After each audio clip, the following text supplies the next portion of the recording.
Comment Israël est-il né? Il est né par la violence, par des actes terroristes, non seulement contre les Palestiniens, mais aussi contre les Britanniques. Vous vous souviendrez de l'attentat contre l'hôtel King David, où ils ont tué, je ne sais pas, peut-être une centaine de Britanniques qui s'y trouvaient. Et il y a eu de nombreux autres attentats terroristes contre les Britanniques dans ce qui était alors la Palestine. Ensuite, les Nations Unies ont essayé d'apaiser la situation et ont envoyé leur émissaire, le comte Folke Bernadotte. Et le comte Folke Bernadotte a ensuite été assassiné, tué par un groupe de terroristes sionistes. Cela est finalement devenu une affaire célèbre devant la Cour internationale de justice. Aujourd'hui, les médias traditionnels ne vous rappellent pas qu'Israël est né dans le terrorisme ou par le terrorisme.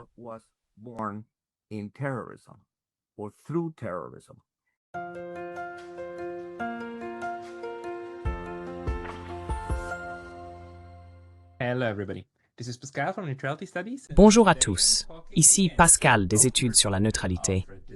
Et aujourd'hui, je m'entretiens à nouveau avec le Dr Alfred de Zayas, professeur à la Geneva School of Diplomacy, qui a travaillé comme avocat principal au bureau du Haut Commissariat des Nations Unies aux droits de l'homme, et qui est ensuite devenu le premier expert indépendant de l'ONU sur l'ordre international, exerçant cette fonction de 2012 à 2018. Il y a 2 ans, Alfred a rédigé un article académique important intitulé « Qui gardera les gardiens ?» sur l'instrumentalisation des droits de l'homme et la manière dont l'Occident transforme tout le discours en un outil géopolitique. C'est ce dont nous voulons discuter aujourd'hui. Alors Alfred, bienvenue à nouveau.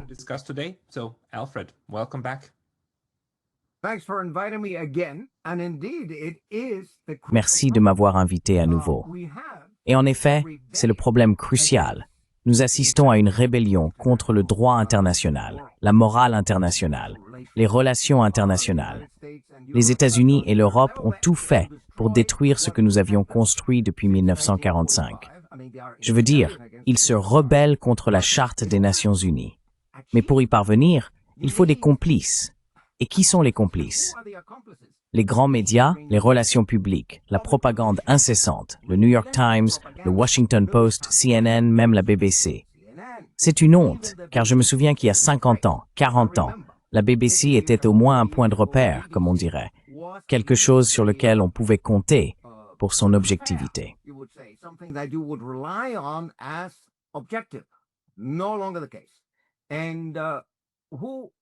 Ce n'est plus le cas. Et qui gardera les gardiens? Nous seuls. C'est bien sûr un problème endémique. Il a accompagné l'humanité tout au long de son histoire. On le trouve déjà dans la 6e satire de Juvénal, vers 347 et 348, où il pose cette question cruciale. Quis custodiae ipsos custode? Que faire si les institutions créées pour défendre vos droits vous trahissent en réalité, lorsque ces institutions sont infiltrées? Infiltrées par les services de renseignement, par des idéologues, par des gouvernements et même par les organisations elles-mêmes.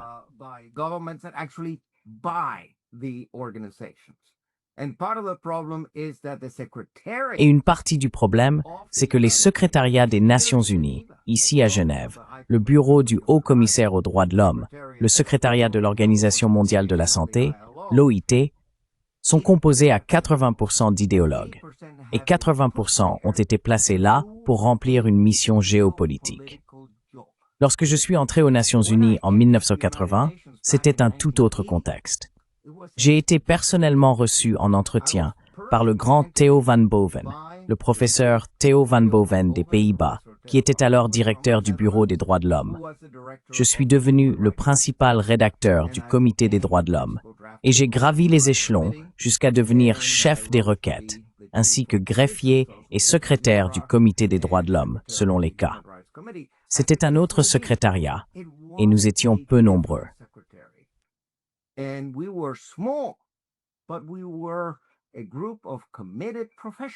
nous étions un groupe de professionnels engagés. Et aujourd'hui, si vous êtes une victime politiquement incorrecte et que vous vous adressez aux Nations Unies, votre communication, votre pétition pourrait finir à la poubelle. Et je ne plaisante pas. ou alors elle n'est tout simplement pas enregistrée. Vous n'en entendez plus jamais parler. Il y a donc, disons-le, certaines victimes consensuelles, des victimes politiquement correctes, dont les dossiers seront pris en compte, examinés et aussi tranchés de manière idéologique. Mais si vous êtes Jorge Glass, si vous êtes l'ancien vice-président de l'Équateur, et que vous n'avez pas eu l'intelligence de quitter le pays lorsqu'il est devenu une dictature de droite, vous êtes soumis à ce que nous appelons la guerre juridique. Et nous avons vu beaucoup de guerres juridiques.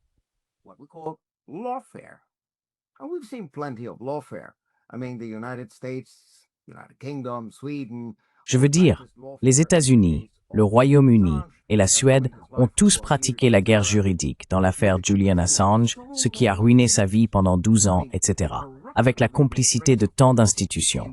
Je veux dire, la corruption de l'administration de la justice aux États-Unis, au Royaume-Uni, en Suède et en Équateur. C'est tellement évident. Et il y a un rapporteur de l'ONU, Nils Melzer. Le professeur Nils Melzer, aujourd'hui, au Comité international de la Croix-Rouge, qui a écrit tout un livre sur l'affaire Julian Assange. Comme je le dis, j'appelle Nils l'Émile Zola du XXIe siècle, parce que ce qu'il révèle est bien pire que l'affaire Dreyfus de 1895-1898, le dysfonctionnement du système de justice militaire français. Aujourd'hui, nous avons un dysfonctionnement de l'ensemble de l'administration de la justice aux États-Unis et au Royaume-Uni, en Suède, mais aussi en Allemagne et en France, et dans de nombreux pays d'Amérique latine.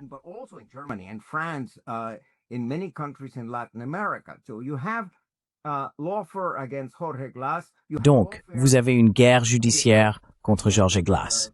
Vous avez une guerre judiciaire et un coup d'État contre ce pauvre type appelé Pedro Castillo, l'ancien président du Pérou. Et fondamentalement, le monde s'en fiche. Soit les médias traditionnels ne vous informent pas de ce qui se passe, soit ils blanchissent la situation. Ainsi, vous n'avez pas l'impression que le système est corrompu et que les gardiens ne vous protègent pas. Ils agissent, en réalité, contre vos intérêts. C'est un problème très grave, et je ne suis pas le premier à l'identifier. Je veux dire, vous avez interviewé Glenn Diesen, et vous avez interviewé Jeffrey Sachs, et probablement aussi Richard Falk, ainsi que beaucoup de mes amis qui partagent les mêmes inquiétudes que moi, à savoir que le système a été corrompu, et nous devons le réparer. Soit nous le réparons, soit notre civilisation part à la dérive.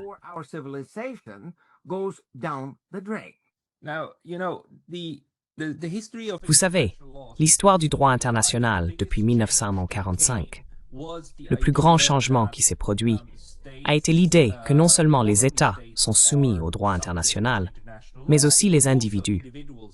Et pas seulement dans des affaires criminelles très médiatisées, comme les procès de Nuremberg et de Tokyo, mais aussi pour d'autres questions, n'est-ce pas? Et les États sont responsables de la préservation des droits fondamentaux de leurs citoyens. Et les droits de l'homme sont essentiellement les droits des citoyens face à l'État. Et pour cela, nous avons créé toutes ces institutions, et vous en avez cité plusieurs.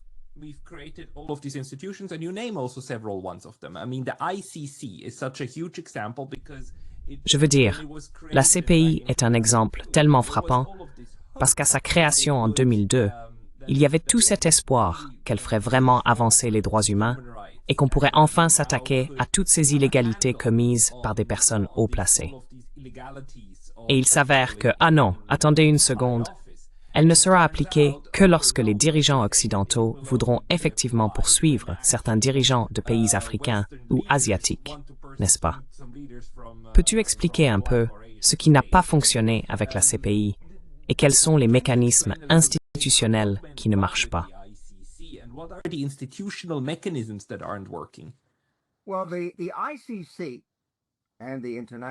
Eh bien, la CPI et le Tribunal pénal international pour l'ex-Yougoslavie, le Tribunal pénal international pour le Rwanda, sont apparus à une époque marquée par une certaine effervescence et un certain enthousiasme pour le droit international et la responsabilité.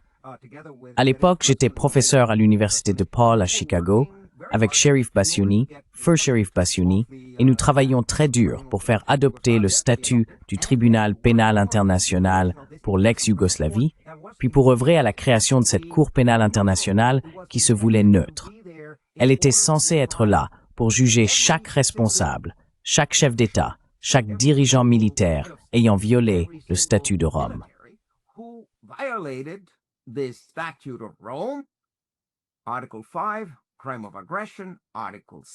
Article 5, crime d'agression. Article 6, génocide. Article 7, crime contre l'humanité. Article 8, crime de guerre. Maintenant, j'avais la conviction, je fais partie de ceux qui ont plaidé pour la CPI dès le tout début. Et en 22 ans d'existence, cela a été non seulement une grande déception, mais aussi une fraude. Et je dis que ce type de CPI, sur la base de notre expérience empirique, ne peut pas être réformé. On ne peut que l'abolir. Oubliez-la. Un organisme comme la CPI a été infiltré, et tant le secrétariat que les juges sont idéologiquement néocoloniaux, contre, disons, les Africains et les Asiatiques, et ces personnes que fondamentalement nous méprisons au fond de nous.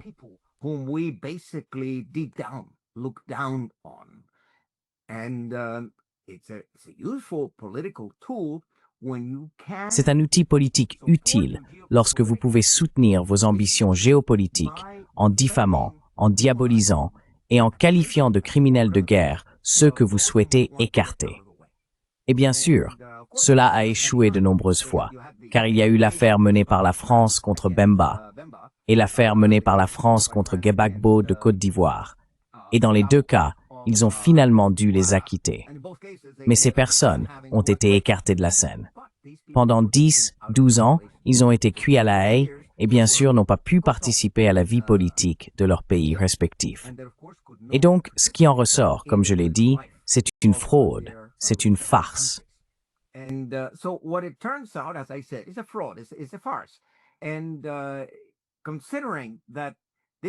Et étant donné que cela a coûté des milliards de dollars, je suis en faveur de sa suppression. Ma proposition est que les États respectent leurs propres obligations en vertu des conventions de Genève. Prenez la 4e convention de Genève, qui est la convention relative à la protection des civils en temps de guerre. C'est très clair. Les articles 145, 146, 147, 148, concernant l'obligation de chaque État d'enquêter sur les violations du droit humanitaire commises par ses propres troupes et de les poursuivre. C'est ainsi que cela devrait être fait. Ainsi, il n'y a pas de soupçon que cela vienne de l'extérieur, que ce soit quelque chose que les États-Unis, l'Europe ou une autre grande puissance souhaitent faire pour faire avancer des agendas géopolitiques.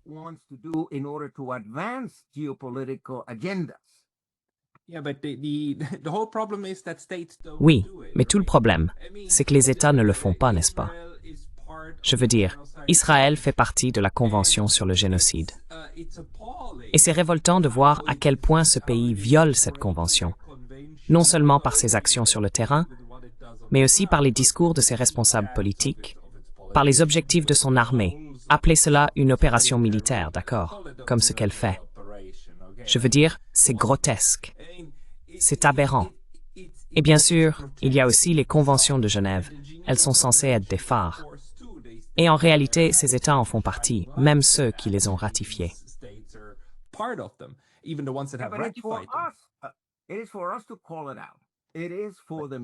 C'est à nous de le dénoncer. C'est aux médias de le dénoncer, puis de dénoncer tous ceux qui sont complices en apportant un soutien militaire, politique, économique, diplomatique ou propagandiste à un État génocidaire. Il ne fait aucun doute qu'Israël est en rébellion ouverte contre le droit international, en rébellion ouverte contre la Convention sur le génocide, contre la Charte des Nations Unies. Et la meilleure réponse serait que l'Assemblée générale tienne une session spéciale dans le cadre de l'initiative Unie pour la paix. Vous vous souvenez de la fameuse résolution Unie pour la paix de l'Assemblée générale en 1950, la résolution 367, et ils pourraient agir.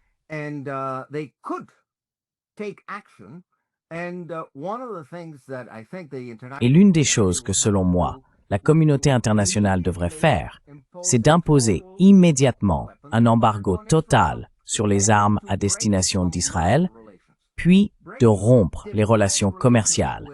Rompre les relations diplomatiques avec Israël est symbolique si vous voulez. Mais si vous rompez les relations commerciales, cela fait mal. Et c'est ce qu'il faut faire. Et l'Assemblée générale pourrait aller plus loin. L'Assemblée générale pourrait adopter une résolution en vertu de l'article 6 de la Charte des Nations unies et expulser Israël de l'organisation. Là encore, c'est essentiellement symbolique. De plus, cela n'entrerait pas en vigueur, car pour qu'une telle résolution prenne effet, il faut l'approbation du Conseil de sécurité. Et il va sans dire que les États-Unis y opposeraient leur veto.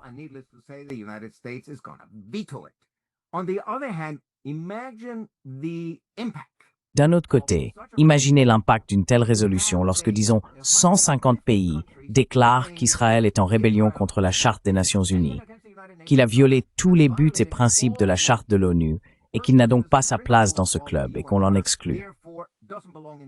Même si on ne l'exclut pas effectivement, on peut aussi faire autre chose.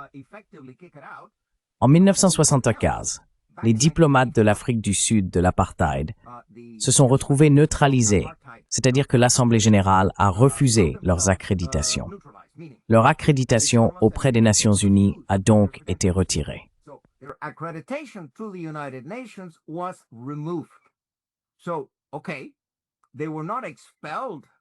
Donc d'accord, ils n'ont pas été expulsés des Nations unies, mais ils ne pouvaient pas voter, ils ne pouvaient pas prendre la parole, ils ne pouvaient pas participer au débat, etc., etc. Et cela s'est ajouté aux nombreuses étapes qui ont conduit à l'abolition de l'apartheid et à un vote démocratique en Afrique du Sud. Et j'aimerais voir la même chose se produire concernant Israël. Mais ici, nous avons un cas de complicité.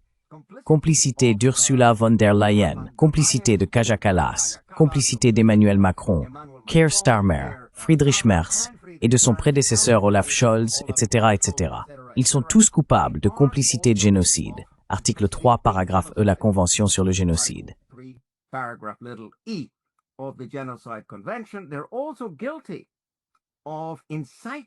Ils sont également coupables d'incitation. Article 3, paragraphe C. Il existe une abondante jurisprudence du Tribunal pénal international pour le Rwanda sur la question de l'incitation, ainsi que sur la question du négationnisme, la question de nier le crime, de banaliser le crime, de le minimiser. Et c'est de cela que tous ces dirigeants du monde libre sont coupables. Mais nous avons des médias traditionnels complices et complaisants. Et les médias traditionnels ne vous disent pas ces choses-là.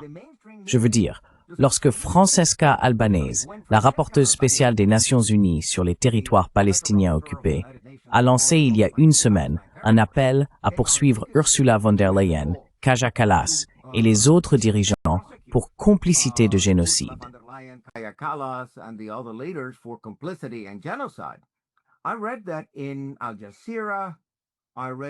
Je l'ai lu dans Al Jazeera, je l'ai lu dans The Intercept, je l'ai lu dans Al Mayadeen, je ne l'ai pas lu dans The New York Times, The Washington Post, CNN, etc.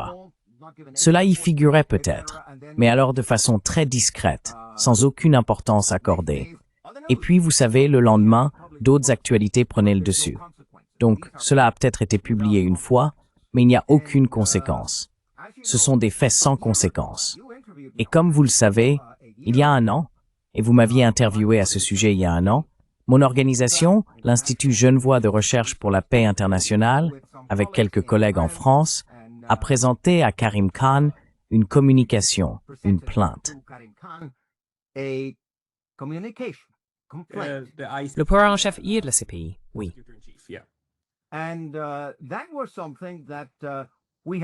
Et c'était quelque chose dont nous espérions qu'il aurait un certain impact. J'ai écrit un article à ce sujet dans Counterpunch et j'ai donné plusieurs interviews, donc il y a eu un petit flot de commentaires ici et là. Mais évidemment, personne ne l'a pris au sérieux, tout comme ils n'avaient pas pris au sérieux la rapporteuse Francesca Albanese, avec son appel à enquêter sur Ursula von der Leyen et tout le complexe de complicité. Je veux dire, ce n'est pas sans raison que la Convention sur le génocide comporte cet article 3, paragraphe E, et nous avons besoin de jurisprudence à ce sujet. Lorsque le Nicaragua a présenté son dossier contre l'Allemagne pour complicité dans le génocide, pour avoir essentiellement vendu ou donné du matériel militaire létal à Israël, la Cour s'est en gros dérobée.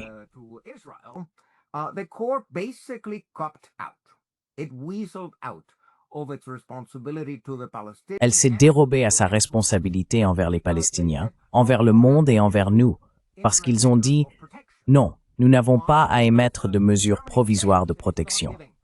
Pourquoi? Parce que l'Allemagne affirme qu'elle ne fournit plus d'armes létales à Israël. Ce n'est pas vrai. L'Allemagne continue de fournir de telles armes létales à Israël et est complice, mais la Cour n'a pas voulu statuer là-dessus. L'affaire est toujours en cours, mais elle a été reléguée au second plan. Personne ne fait rien concernant cette affaire. Encore plus choquante est la décision de la Cour internationale de justice du 14 avril de cette année. Comme vous le savez, ici il s'agit de génocide. Bon sang, il faut agir vite. On ne peut pas traîner. Le système est déjà très inefficace, très dysfonctionnel, car il accorde aux États des délais incroyablement longs pour présenter leur mémoire.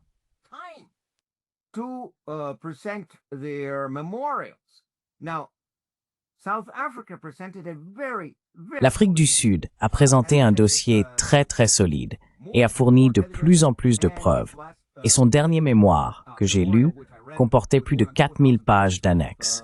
C'était un véritable tour de force. Ensuite, la Cour a fixé la date limite pour le dépôt du contre-mémoire par l'État d'Israël au 28 juillet 2025. Je veux dire, des gens sont tués pendant que nous parlons. Il y a un génocide en cours. Et la Cour dit, « Oh, vous avez jusqu'au 28 juillet pour nous donner une réponse. » Et puis, Israël répond, « Oh non, ce n'est pas assez long. Cela ne nous laisse pas assez de temps. » Ils ont donc effectivement demandé un délai supplémentaire. Et la décision a été de prolonger le délai, croyez-le ou non, jusqu'au 12 janvier 2026. Ainsi, Israël peut continuer à tuer des Palestiniens en toute impunité. It is a tool para condamnation organiserade till Reims discan pour killing.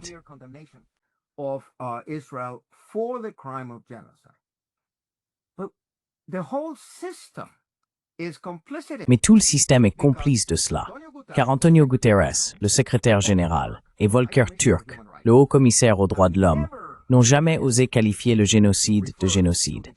Ils parlent de violation des conventions de Genève, ils parlent d'abus, etc., etc. Nous sommes ici face à d'énormes atrocités. Des enfants sont massacrés, des femmes et des hôpitaux sont dévastés.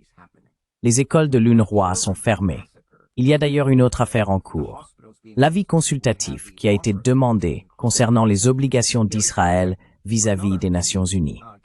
Je veux dire, Israël ne peut pas simplement fermer les agences de l'ONU parce qu'il ne les aime plus. C'est pourquoi je dis qu'il est en rébellion contre les Nations Unies. C'était prévisible. Il leur tire dessus. Il tire sur l'UNRWA. Il détruit les bâtiments de l'UNRWA à Gaza. Il détruit les bâtiments de l'ONU.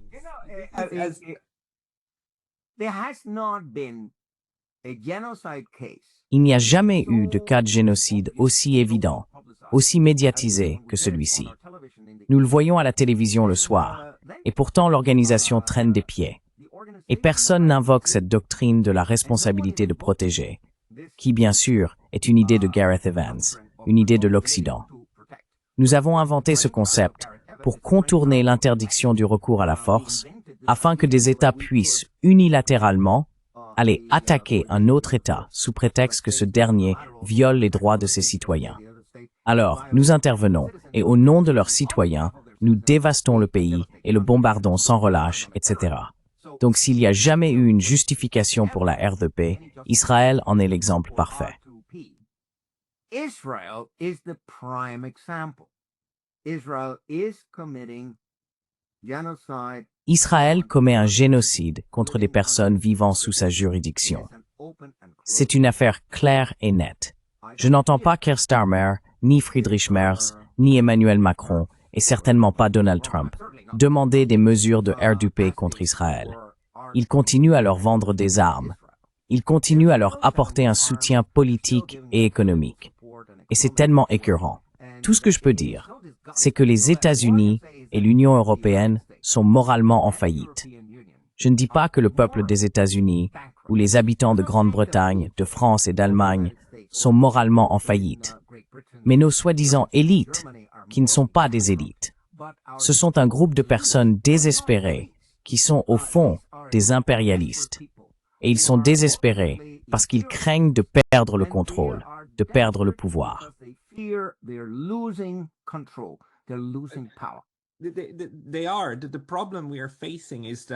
le sont.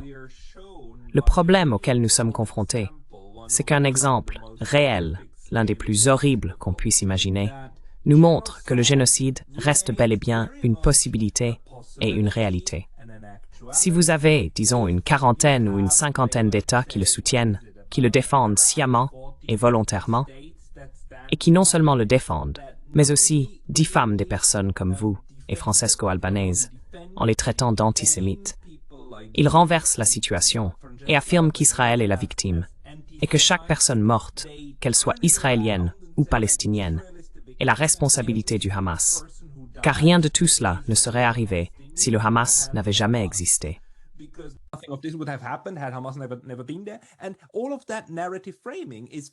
Et tout ce cadrage narratif fait partie de ce qui leur donne le pouvoir politique et rhétorique de réprimer la dissidence dans leur pays, ce qui permet ensuite d'exercer ce genre de pression sur les institutions qui sont là ou censées être là pour nous protéger de cela et les rend inopérantes. Donc, la question pour moi n'est pas de savoir comment dénoncer les salauds, faute d'un meilleur mot, qui occupent les sièges du pouvoir, parce que les salauds resteront toujours des salauds. Il s'agit de savoir comment créer de véritables institutions résilientes, comme la CIJ, la CPI, ou d'autres mécanismes pour les dénoncer en tant que tels et les arrêter. Parce que nous échouons à arrêter nos propres salauds. Je veux dire, les Israéliens sont un autre cas. Ils pourraient être arrêtés si nous pouvions arrêter nos propres salauds. Mais comme nous n'y arrivons pas, nous ne pouvons pas tenir les autres. Alors, comment fait-on?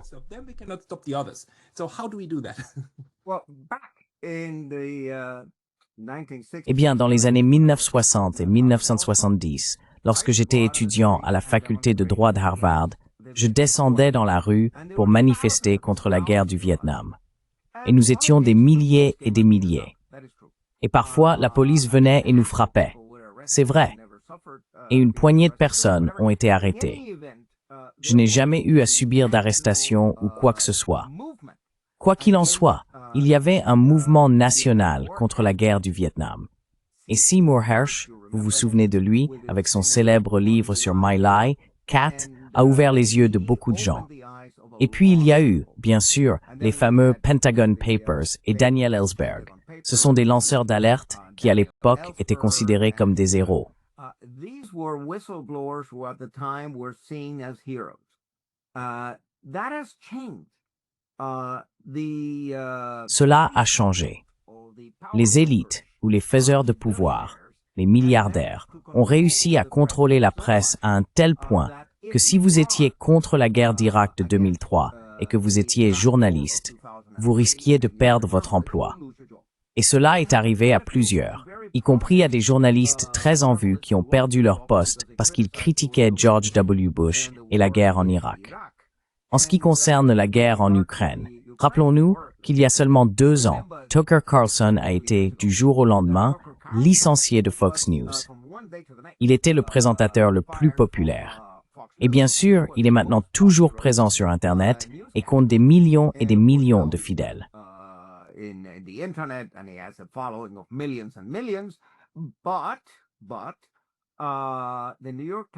le New York Times, le Washington Post, CNBC, CNN continuent de nous servir l'ancien récit, maintes fois discrédité. C'est incroyable de voir à quel point des choses qui ont été prouvées fausses peuvent être répétées sans ciller à la télévision chaque soir. Et bien sûr, la majorité de la population, pourquoi remettrait-elle cela en question? Je veux dire, nous sommes, disons-le, une élite intellectuelle qui a eu la chance de bénéficier d'une grande éducation et d'échanges avec des personnes avisées. Mais le citoyen moyen, lui, il a d'autres priorités. Il a d'autres soucis. Il a sa femme. Il a ses enfants. Il doit joindre les deux bouts, etc. Il allume la télévision le soir, juste pour avoir une idée générale de ce qui se passe. So the television tells them Donc, la télévision lui dit que les Palestiniens sont les méchants et les Israéliens sont les gentils. Ce n'est pas sa priorité. Mais quand il s'agit de voter, je veux dire, cela influencera son vote. Et bien sûr, aux États-Unis, nous ne sommes pas du tout une démocratie. Nous sommes loin d'être une démocratie. Aux États-Unis, nous sommes toujours confrontés à une fausse élection parce que vous votiez démocrate ou républicain. Et cela me concerne parce que je suis citoyen américain et je vote. Vous avez le choix entre, disons, le mauvais et le pire. Vous avez le choix entre un parti pro-israélien et un parti pro-israélien.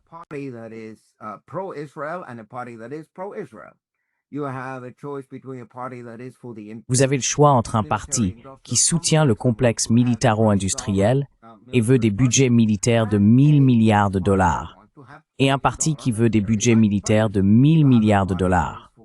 Vous avez un parti qui est pour Wall Street et un parti qui est pour Wall Street. Les différences, eh bien, c'est qu'un parti n'aime pas les LGBT et l'autre n'aime pas le wokisme et l'autre l'accepte. D'accord. Allez-vous voter sur cette base-là? Je veux dire, je ne pouvais pas voter en toute conscience pour Trump ou pour Kamala Harris. J'ai voté pour la Doc Jill Stein, encore une fois, quelqu'un qui n'avait aucune chance de gagner. Mais au moins, je ne voulais pas me reprocher d'avoir voté pour quelqu'un qui allait me rendre complice de crimes de guerre et de crimes contre l'humanité. Je sais.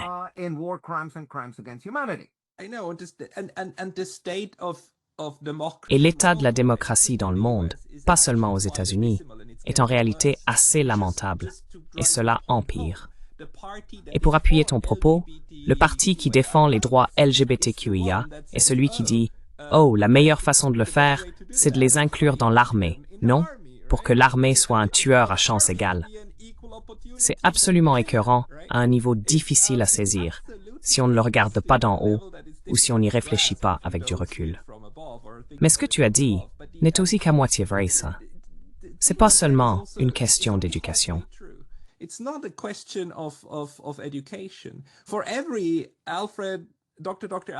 Pour chaque docteur Alfred de Zayas, il y a au moins un autre docteur de l'autre côté qui vous dira que vous êtes antisémite si vous n'êtes pas en faveur d'une Gaza vide, une Gaza pour les Israéliens.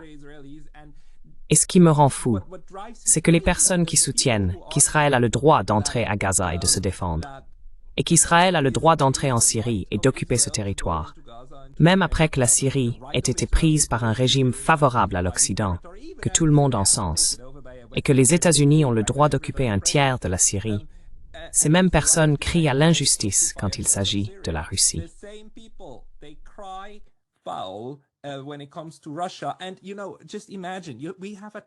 Et vous savez, imaginez simplement, nous avons en ce moment deux affaires de génocide devant la CIJ. L'une contre Israël, l'autre contre la Russie.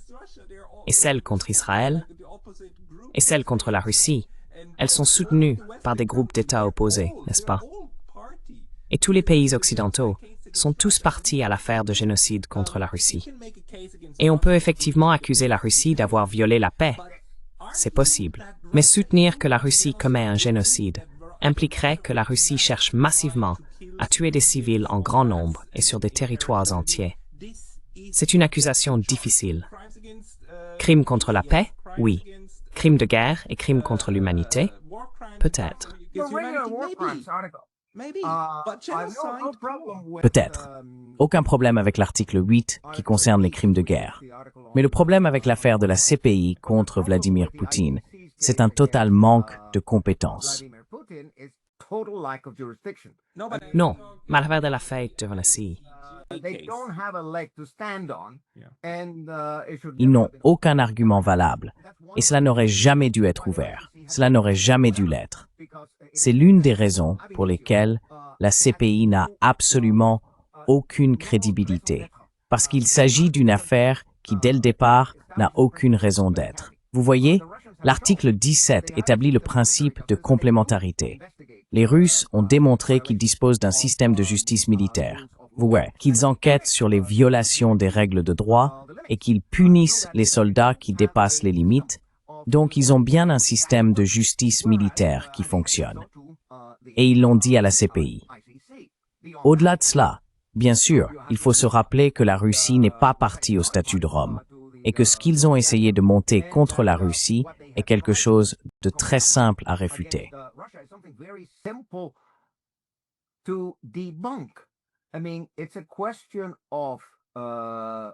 Je veux dire, il s'agit de transférer des enfants hors de la zone de conflit pour leur propre bien, ce qui est prévu par les conventions de Genève. Ils respectent les conventions de Genève en évacuant les enfants des zones où ils auraient très probablement été tués. Et cela a été très transparent, et les Russes ont fourni toutes les informations nécessaires concernant la localisation de ces personnes, de ces enfants, et un certain nombre d'entre eux sont revenus. De plus, il y a eu plusieurs cas où l'on prétendait que certaines personnes avaient disparu, et il s'est avéré ensuite qu'elles étaient vivantes et en bonne santé en Allemagne. Donc, tout cela ne tient absolument pas la route.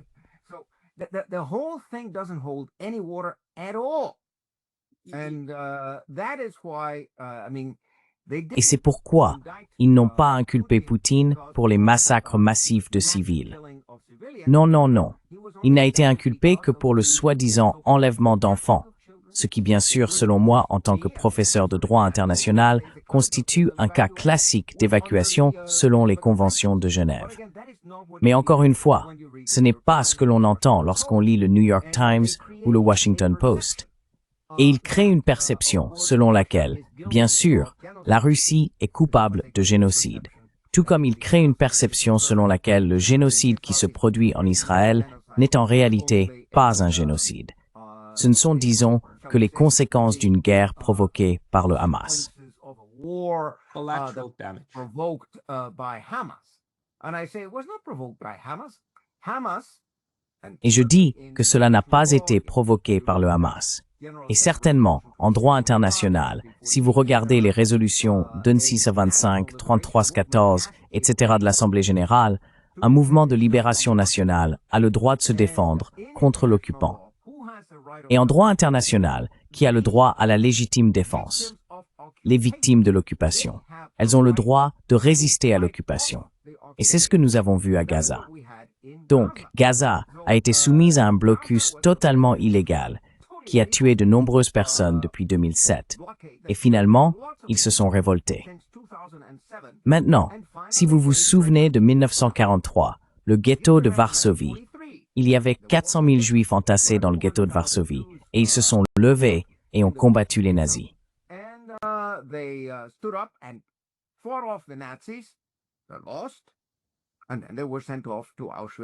Ils ont perdu, puis ils ont été envoyés à Auschwitz, à Majdanek, etc. Mais vous n'allez pas dire que les Juifs du ghetto de Varsovie n'avaient pas le droit de résister. Le droit de résister est reconnu par le droit international. Et la population de Gaza avait le droit de résister. Évidemment, dans les cas où des crimes de guerre ont été commis par des soldats du Hamas, ces soldats, bien sûr, sont passibles de poursuites en vertu des conventions de Genève. Mais nous n'avons pas de cas de génocide de la part du Hamas. En revanche, il y a bien un cas de génocide de la part des occupants israéliens. Et ce qui se passe en Cisjordanie, en Palestine, etc., est tellement choquant, tellement odieux, tellement obscène. En 1975, dans la Harvard International Law Journal, j'ai publié mon premier article majeur sur la question de ce qui allait être connu sous le nom de nettoyage ethnique.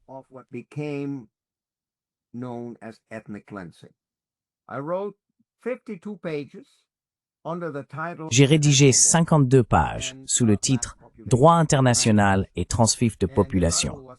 Cet article a été très rapidement traduit en espagnol et en allemand, et il est devenu un article de référence concernant l'interdiction des transferts massifs de population. L'interdiction de ce qui est devenu connu sous le nom de nettoyage ethnique. Et c'est exactement ce que fait Israël, non pas depuis 1975, date à laquelle j'ai écrit l'article, mais depuis 1947. Je veux dire, il y a la Nakba et l'expulsion d'1 million de Palestiniens de leur foyer. C'est d'ailleurs un sujet qui a été abordé par la sous-commission de la promotion et de la protection des droits de l'homme. C'était en 1987, après la publication de mon article, environ 20 ans plus tard. and they relied very heavily on my article. Et ils se sont beaucoup appuyés sur mon article. Il y a eu une déclaration sur l'illégalité des transferts forcés de population. Donc, ce qui se passe en Israël constitue exactement une violation de cette déclaration de la sous-commission qui a ensuite été confirmée par la Commission des droits de l'homme de l'époque. Et cela continue d'être passé sous silence par les politiciens, cela continue d'être passé sous silence par les universitaires. Et c'est vraiment une honte. Vous avez mentionné qu'il y a au moins un autre docteur qui me qualifierait d'antisémite et qui rejetterait mes arguments. Mes arguments sont très systématiques, très méthodiques. C'est très mathématique. Voici la loi, vous l'appliquez à cet ensemble de faits, et voici la conclusion qui découle nécessairement de cette analyse.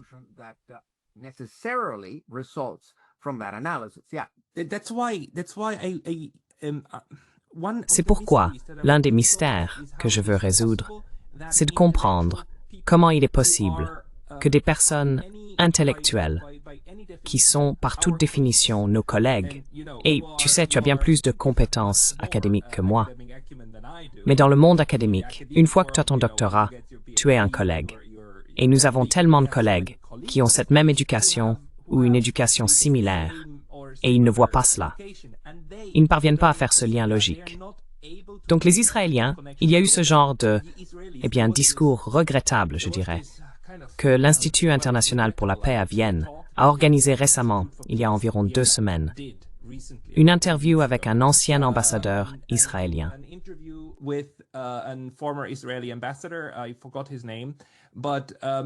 J'ai oublié son nom, mais c'était un modéré.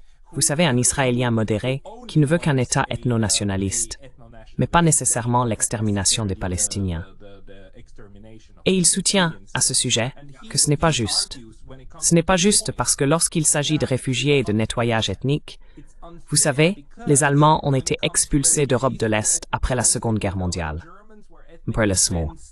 Et les Pakistanais et les Indiens ont aussi été expulsés du territoire de l'autre, à peu près à la même époque, en 47-48.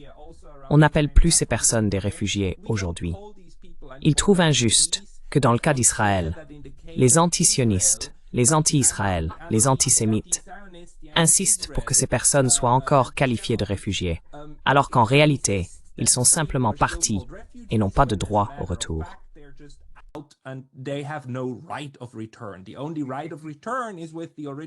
Le seul droit au retour appartient au peuple d'origine de cette terre, c'est-à-dire les Juifs, ce qui est prouvé par la Bible. Il n'a pas dit cela.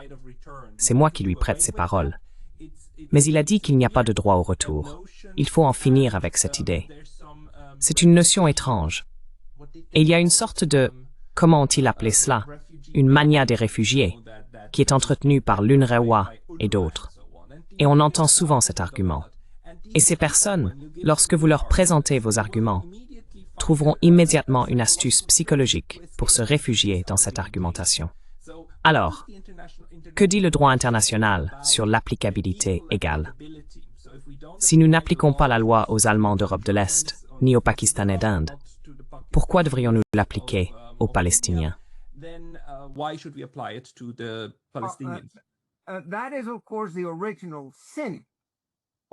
C'est bien sûr le péché originel du droit international et de notre système d'après-guerre.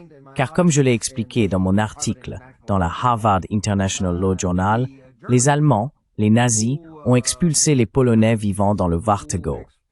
Le Warthegau faisait autrefois partie de l'Allemagne jusqu'à la Première Guerre mondiale.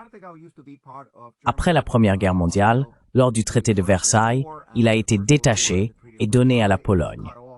Ensuite, des colons polonais s'y sont installés, etc., etc. Donc, au début de la Seconde Guerre mondiale, les Allemands ont dit « Nous allons reprendre ce territoire et les Polonais qui s'y trouvent seront transférés dans la Pologne centrale. » Or, cela a été qualifié dans le jugement de Nuremberg non seulement de crime de guerre, mais aussi de crime contre l'humanité.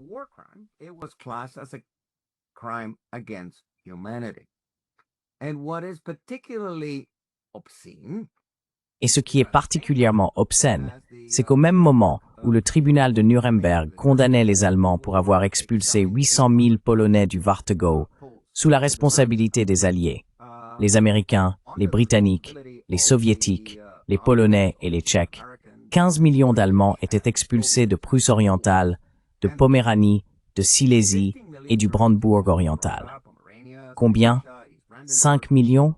15 millions. Et ensuite, plus de 2 millions de morts. J'ai d'ailleurs consacré mon premier livre, Némésis, à Potsdam, à ce phénomène.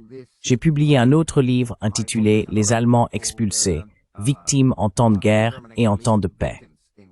J'ai également publié ces 50 thèses sur l'expulsion des Allemands qui vous donnent les statistiques et les déclarations, y compris celles du haut-commissaire aux droits de l'homme, Ayala Lasso, qui s'est adressé aux Allemands expulsés à Paris.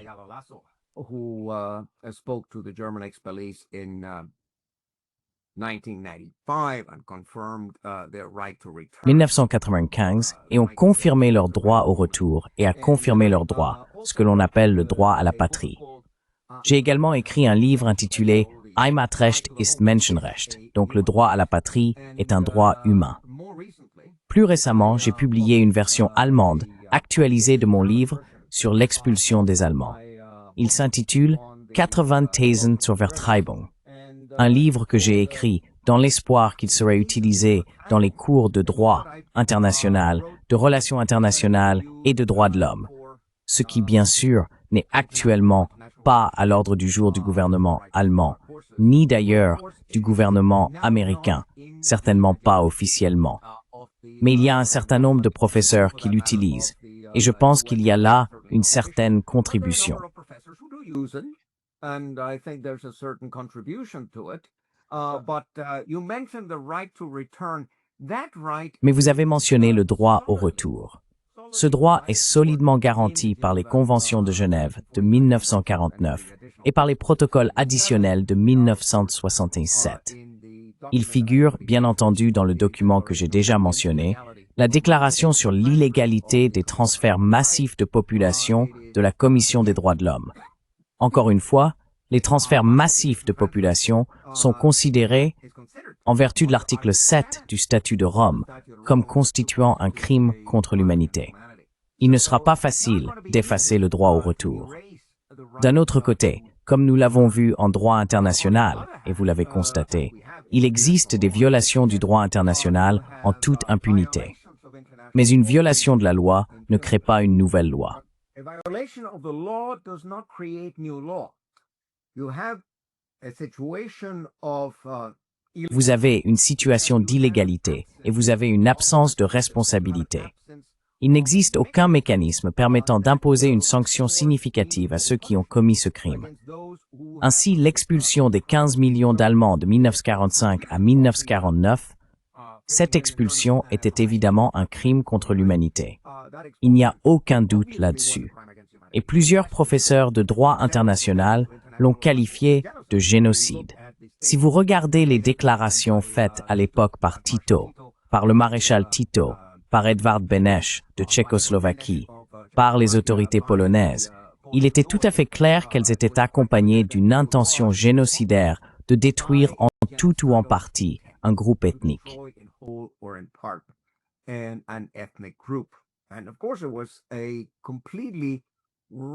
Et bien sûr, c'était un acte complètement raciste, parce que vous étiez expulsé, non pas parce que vous aviez fait quoi que ce soit.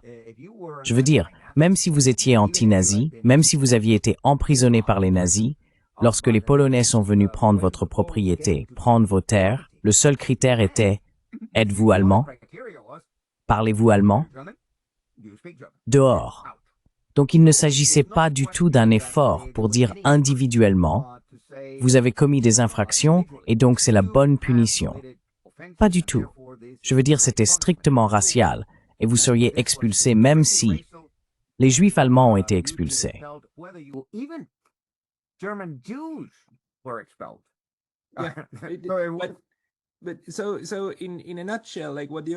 Donc, en résumé, ce que vous recommandez, c'est si quelqu'un dit « Non, les Israéliens devraient avoir le droit d'expulser les Palestiniens parce que cela s'est déjà produit », la réponse doit être « Désolé, un crime passé n'en justifie pas un autre aujourd'hui ».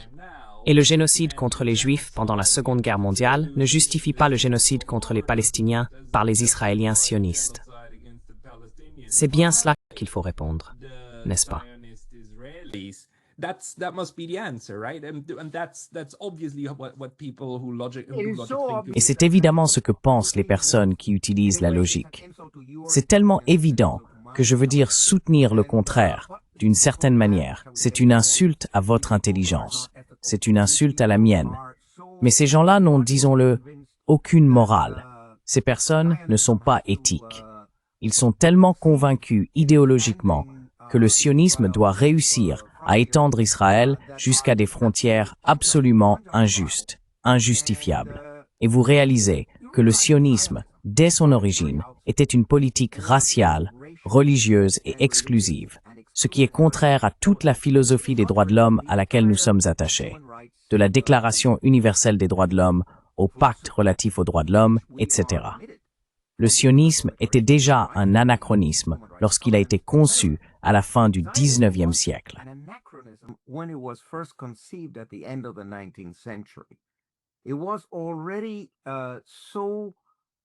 C'était déjà, disons, médiéval dans son approche, tellement antédiluvien dans sa vision.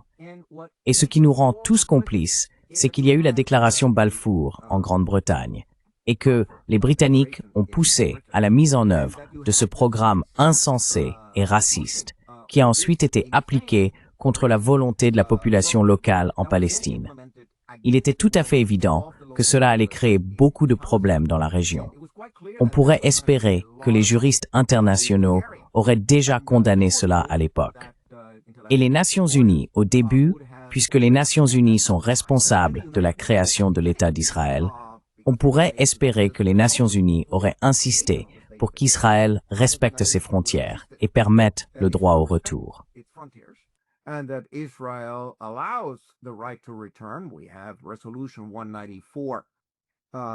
Nous avons la résolution 194 de 1948 qui ordonne le retour des Palestiniens qui avaient été expulsés lors d'un Nakba.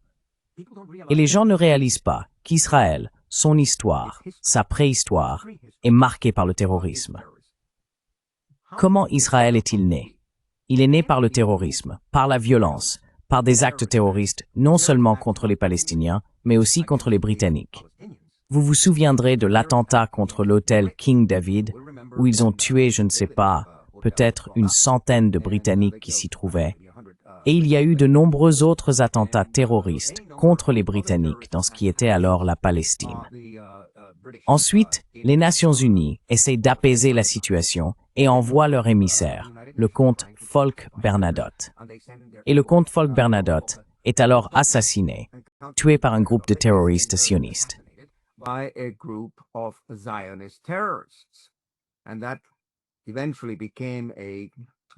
Et cela est finalement devenu une affaire célèbre à la Cour internationale de justice. Aujourd'hui, les médias traditionnels ne vous rappellent pas qu'Israël est né dans le terrorisme ou par le terrorisme. Et cela me rappelle bien sûr un autre livre. Cela me rappelle le célèbre livre de Martin Luther King Jr., intitulé « Pourquoi nous ne pouvons pas attendre ». Pourquoi nous ne pouvons pas attendre a été publié en 1964. Et Martin Luther King commence un chapitre par ces mots. Notre pays, c'est-à-dire les États-Unis, notre pays est né dans le génocide. Et vous vous dites, bon sang, c'est assez dur. Puis il évoque le génocide contre les Amérindiens, contre les Algonquins, les Crees, les Cherokees, les Dakota, les Mohawks, les Iroquois, les Sioux, etc. Il ne parle pas des Afro-Américains, il ne parle pas de l'esclavage.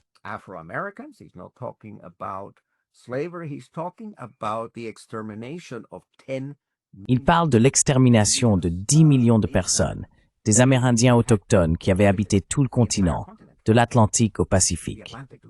J'ai vécu une expérience en 1970. J'ai fait de l'autostop de New York à la Californie. Et s'il y a quelque chose dont je me souviens de ce voyage, ce sont les milliers de noms d'origine autochtone. Je veux dire, évidemment, Niagara est un mot algonquin autochtone. Manhattan, Connecticut, Delaware, Potomac, Chicago, Illinois, Iowa, Nebraska, Wichita, Iowa, Seattle. Ce sont tous des noms autochtones, et pas seulement dans ce qui est aujourd'hui les États-Unis, mais aussi au Canada. Toronto signifie marché, et Ottawa et Winnipeg, ce sont tous des noms autochtones. Winnipeg, these are all indigenous names, and you ask yourself, where are the people that gave Et vous vous demandez, où sont les personnes qui ont donné leur nom aux rivières, aux ruisseaux, aux montagnes, aux lacs, aux villages et aux villes, etc. Ils sont morts. À la fin du 19e siècle, il restait environ 200 000 autochtones. Et nous les avons enfermés dans des camps de concentration, bien sûr. Nous avons utilisé un terme euphémique et les avons appelés réserves. Mais ils étaient là, essentiellement, pour disparaître. Tout le concept était de faire disparaître les Indiens, ce que nous appelions les Indiens. D'ailleurs, c'est quelque chose que je dis toujours à mes étudiants. N'utilisez pas le terme indien. Ils n'ont absolument rien à voir avec le sous-continent indien. Ces peuples ont des noms. Ce sont des Iroquois, ou des Pequot, ou des Séminoles. Ce ne sont pas des Indiens. Et nous leur avons même retiré leur identité.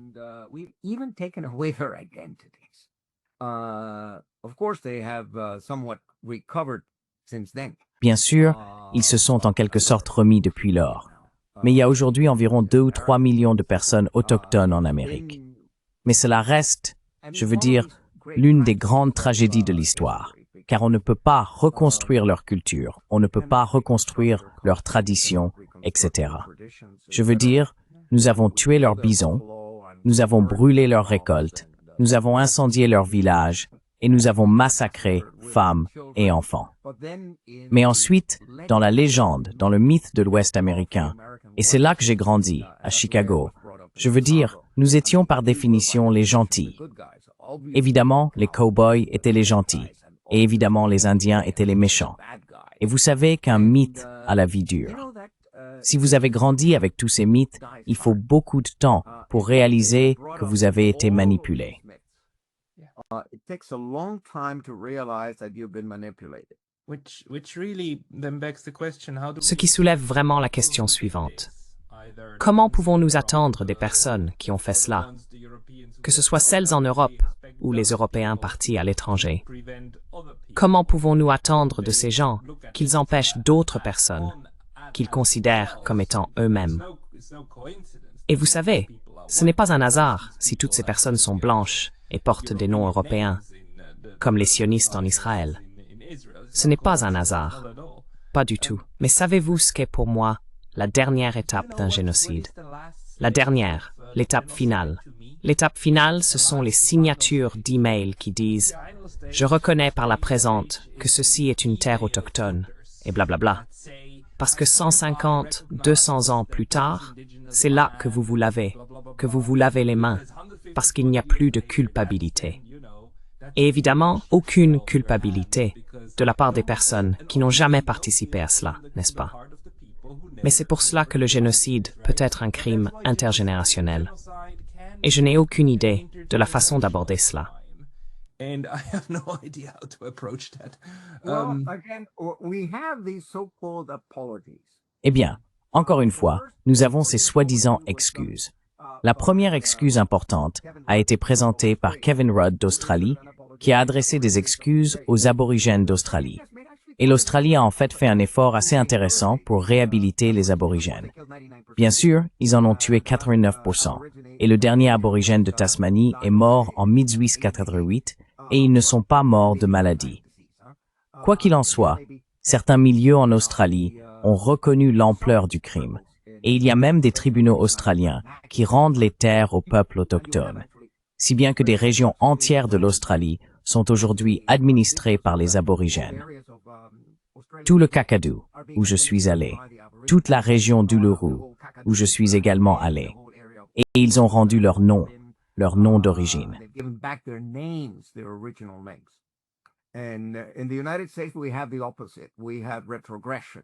Aux États-Unis, c'est l'inverse. Nous avons une régression.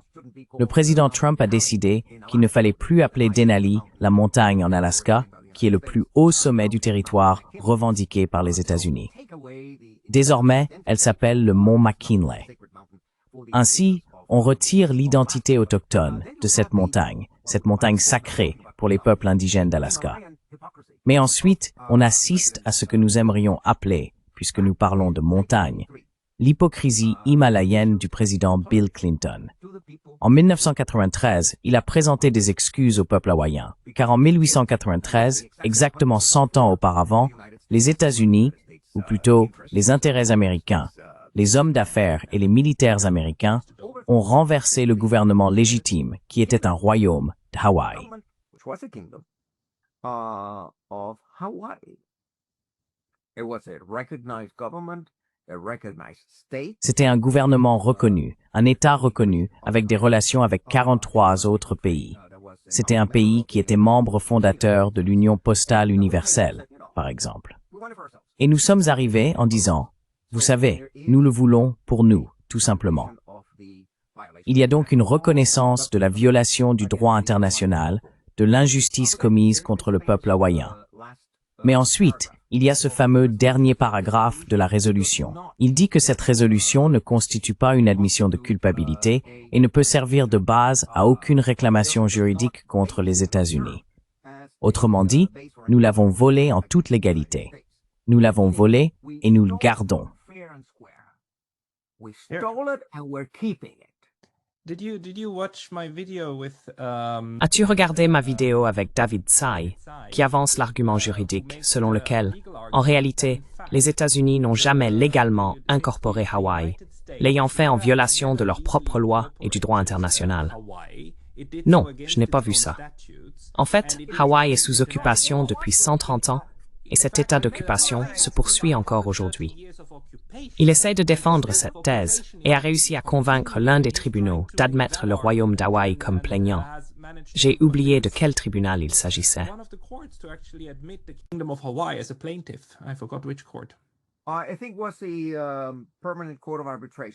Je pense que c'était la Cour permanente d'arbitrage.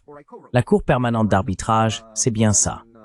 Et j'ai rédigé, ou co-rédigé, un mémorandum sur Hawaï appelant à une révision et une réévaluation de la résolution 1469 de l'Assemblée générale de 1959, car cette résolution était fondée sur une fraude. Les États-Unis avaient frauduleusement informé les Nations unies, l'Assemblée générale, et ce stub area d'accepter de vouloir faire partie des États-Unis.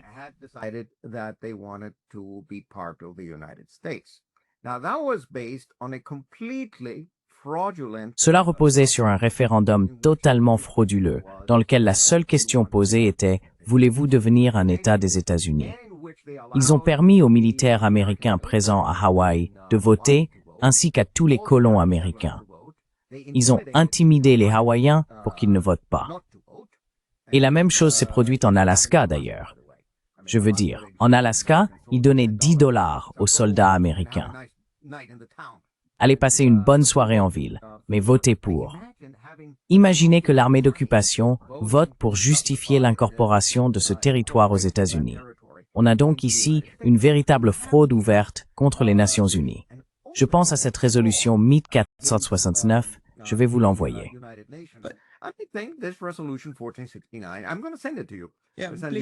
Oui, s'il te plaît. Je veux dire, n'est-ce pas intéressant que ce soit les mêmes personnes qui nous disent que le référendum en Crimée est une fraude et ne peut pas être reconnu?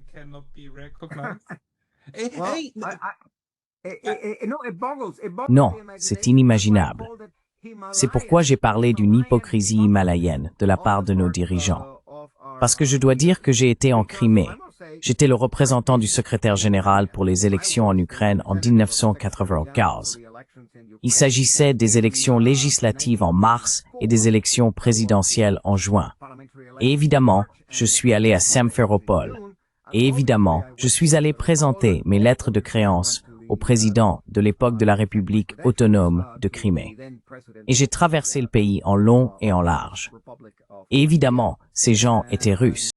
Et évidemment, ces gens se sentaient russes.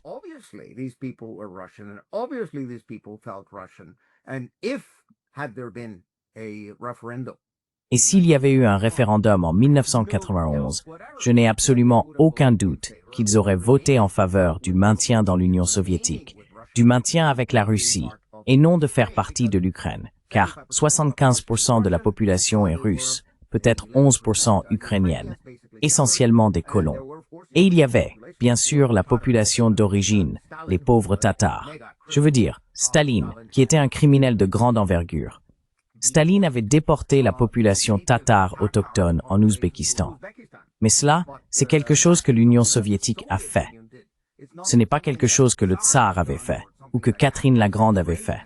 C'est un crime de l'Union soviétique. Quoi qu'il en soit, le référendum en Crimée en 2014 était entièrement légitime. Il était légal.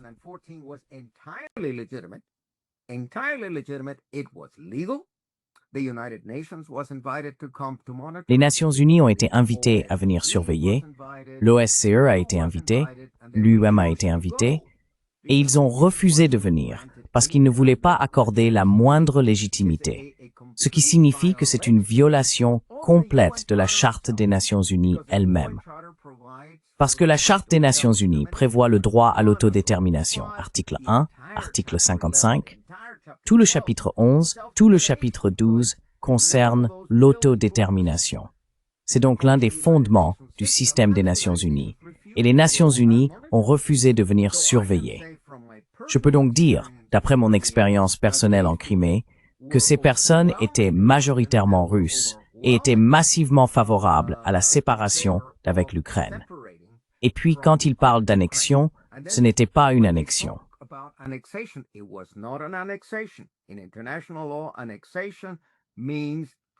En droit international, l'annexion signifie lorsqu'un pays envahit et occupe un autre, contre la volonté de la population, puis tente de l'incorporer.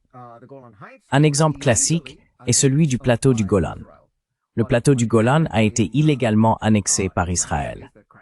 Mais ce qui s'est passé en Crimée, c'est que la Crimée est devenue indépendante, puis après sa déclaration d'indépendance, a pris un acte souverain et a demandé à la Douma russe d'être réincorporée à la Russie, car elle avait toujours fait partie de la Russie.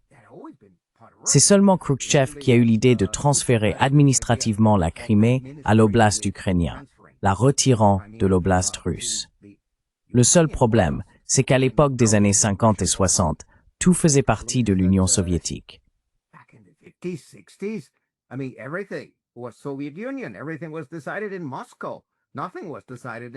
Tout était décidé à Moscou, rien n'était décidé à Kiev. Donc pour la population de Crimée, cela ne signifiait rien. Il n'y a eu aucun changement. Et donc tout le récit qu'on nous présente, quand on entend cette désespérante Kaja Kallas ou quand on entend Ursula von der Leyen dire qu'ils ne reconnaîtront jamais la souveraineté russe sur la Crimée, tout ce que je peux dire, c'est que, désolé, cela signifie que vous rejetez le droit à l'autodétermination du peuple de Crimée. Ou d'ailleurs, le droit à l'autodétermination du peuple de Lugansk, du peuple de Slaviansk et du peuple de Zaporizhia et de Kherson. Les seules personnes qui ont le droit de déterminer leur avenir, de déterminer leur appartenance, ce sont les personnes qui y vivent.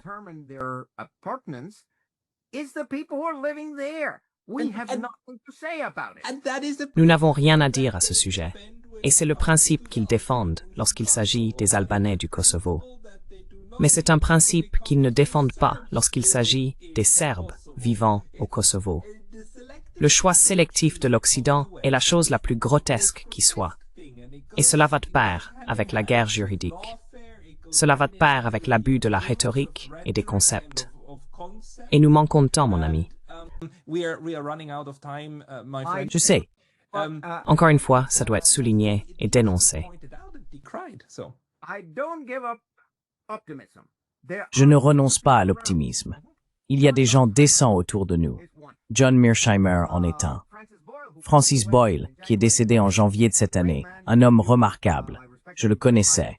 Je le respectais énormément. Il a écrit des livres importants. Maintenant, mon ami Ilan Pappé, avec qui j'ai participé à des tables rondes, voici son livre sur la propagande israélienne.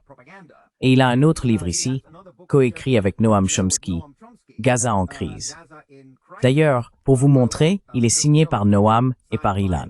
Ce sont des personnes que j'ai eu le privilège de connaître. Je veux dire, il y a des gens formidables, y compris Norman Finkelstein. Norman était le professeur le plus populaire à l'université DePaul à Chicago, où j'étais aussi professeur. Et il s'est vu refuser la titularisation. Pourquoi? And he was denied tenure. Why? Because AIPAC and Maybrit. Parce que AIPAC et Alan Dershowitz ont lancé une campagne contre l'université et ont en fait du chantage à l'université. Ils ont dit « Nous veillerons à ce que vous ne receviez aucun don de qui que ce soit si vous accordez la titularisation à cet homme. » Et voici un autre grand homme, Noam Chomsky, avec son livre « La fabrication du consentement ». Ce sont des jalons, ce sont des livres qui auraient dû avoir un impact, mais il y a des faits sans conséquences et des livres sans suite. Maintenant, l'une des publications les plus récentes que je souhaite recommander est celle-ci, de mes amis Richard Falk et Hans von Sponeck, Libérer les Nations Unies. Je veux dire, il y a beaucoup de gens qui proposent des solutions concrètes, pragmatiques et applicables. Ils ne se plaignent pas. Ils vous disent en fait, nous avons le diagnostic. Vous connaissez aussi le diagnostic. Voici comment nous faisons our life.